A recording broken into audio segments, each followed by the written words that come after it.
belakangan ini ada hangat isu yang mendiskreditkan Ustadz. Walaupun sebenarnya isu itu berkembang, sudah clear dan sudah terklarifikasi.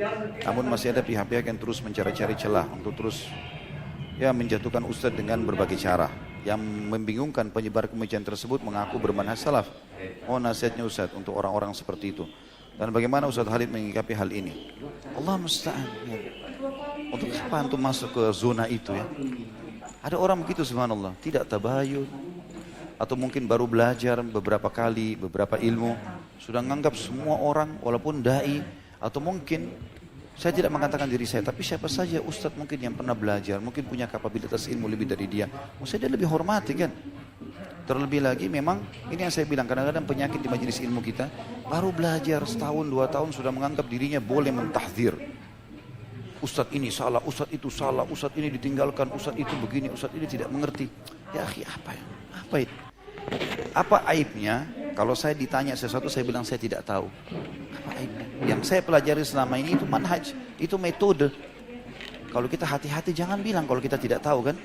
Oh berarti akidah saya sudah rusak. A'udzubillah minasyaitonir rajim. Saya waktu ditanya masalah arsy itu apakah makhluk atau tidak, di awal pertemuan saya mengatakan saya tidak tahu. Apanya yang aib kalau saya tidak tahu? Memang saya tidak tahu, saya belum, maksud saya adalah argumentasi yang tepat. Saya bukan memungkiri arsy ada. Arsy ada, gitu kan. Tapi saya membutuhkan argumentasi. Lalu ada cuplikan saya luruskan. Lalu saya jelaskan tafsir surah Al-An'am 102, pendapat Baihaqi, pendapat Az-Zahabi. Saya paparin, pancarkan, ada cuplikannya. Cuma memang teman-teman ini tergesa-gesa, gitu kan.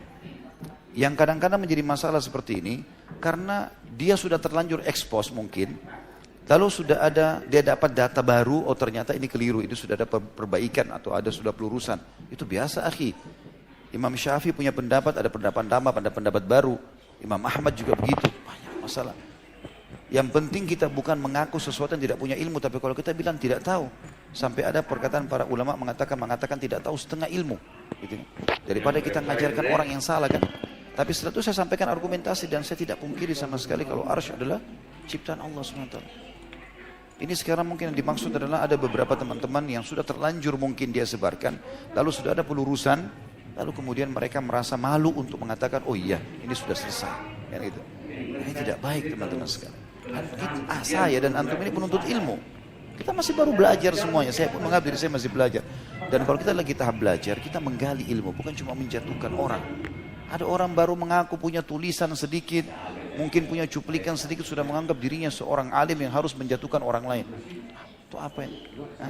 Sampai di mana kapabilitas ilmu antum itu? Jadi nggak usah. Kalau memang sudah diluruskan, diluruskan. Gitu kan. Dan jazakallah khair, saya lihat Ustaz Badrus Salam, jazakallah khair. Ya. Itu meluruskan masalah ini dan beliau membantu saya menjelaskan, bukan aib itu. Itu sangat jazakallah khair. Saya juga berterima kasih pada beliau dari majelis ini dan saya juga sudah menghubungi beliau secara langsung masalah itu. Jadi lebih baik teman-teman kita sibukkan diri pada hal-hal yang, kalau ada sesuatu yang sampai tentang dai, tentang orang, Ustaz juga kan manusia biasa, bisa salah. Kalau ada orang tidak pernah mengatakan tidak tahu sama sekali, itu luar biasa, tanda tanya. Kalau dia bilang tidak tahu, wajar. Allahu a'lam, itu yang saya tahu ya. Dan saya selalu menyikapi apapun yang dilemparkan kepada saya mengambil hikmahnya. Mungkin Allah Subhanahu wa taala sedang menguji saya, pertama. Maka ini pasti di setiap akhir ujian ada peninggian derajat. Yang kedua, saya dapat transfer pahala banyak. Jadi kalau antum siap transfer pahala, ahlan wa sahlan, saya mau terima. Buku amal saya terbuka, transfer aja terus setiap hari gitu. Tapi saya sarankan jangan, karena antum sudah capek-capek beribadah lalu pindah ke saya, kenapa gitu? Kan gitu. Kemudian juga teman-teman sekalian, saya ingatkan kembali tadi, bagi teman-teman yang sedang sibuk di medsos, jadikan itu media dakwah, bukan media komersial. Media dakwah sehingga antum ikhlas mau cari ilmunya. Ini orang-orang yang buat heboh, buat judul yang luar biasa gitu, sampai seakan-akan judul itu sudah luar biasa, menyalahkan orang atau mengkafirkan atau apalah, supaya nanti heboh orang banyak mengunjungi. Ini uangnya haram kalau dia dapatkan pun, dia sebarin fitnah kan. Allahu a'lam, seperti itu. Dan saya sarankan tentu, saya tahu dan saya sangat yakin Allah SWT maha melihat, maha mengetahui. Dan alhamdulillah akidah ini sangat tertanam dalam hati saya tidak pernah ragu dengan masalah itu. Dan memang tidak mungkin teman-teman semua orang setuju dengan kita. Jangankan kita, Rasulullah SAW ada orang yang tidak cocok sama beliau. Orang-orang munafik kan tidak suka dengan Nabi SAW ya. Sampai beliau meninggal masih banyak fitnah yang disebarkan.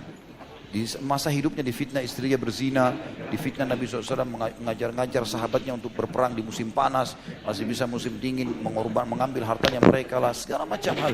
Orang-orang musyrik Mekah mengatakan Muhammad mengambil istri-istri kami, karena para istrinya hijrah dan suaminya tidak mau masuk Islam, dan banyak hal. Tapi Nabi SAW sabar. Masa kita lebih baik daripada Nabi SAW?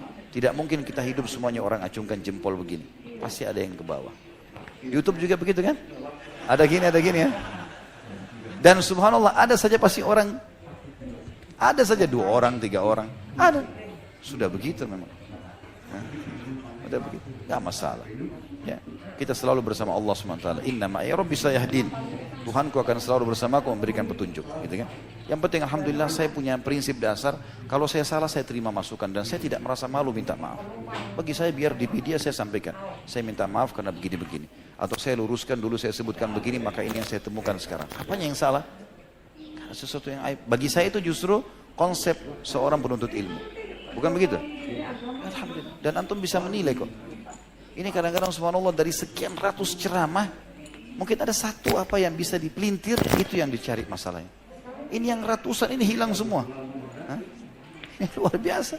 Terus apa andil kamu dalam agama? Ngapain cari kesalahan saudara muslim? Gitu kan? Apalagi kalau tidak minta maaf, bagaimana? Kalau hari kiamat siap gak bagi-bagi pahala nih? Kan jadi masalah ya. Dan alhamdulillah saya juga punya metode, saya tidak akan membalas.